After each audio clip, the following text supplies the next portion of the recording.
বন্ধুরা, হাঁচি দেওয়ার সময় আপনি খেয়াল করেছেন যে আমাদের চোখ জোর করে বন্ধ হয়ে যায়? কিন্তু কেন এমন হয়? আসলে হাঁচি হলো শরীরের এক ধরনের ডিফেন্স সিস্টেম। যখন ধুলা, জীবাণু বা কোনো ইরিটেশন নাকে ঢোকে, তখন নাক সেটাকে জোর করে বের করে দিতে চায়।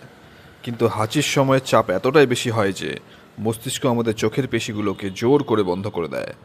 কারণটা হলো, চোখ খুব সেন্সিটিভ অর্গান। যদি খোলা থাকে তবে সেই জোরে চাপ তার চোখের ভেতরের অংশ ক্ষতিগ্রস্ত করতে পারে। এটা একেবারে সেফটি লক সিস্টেম।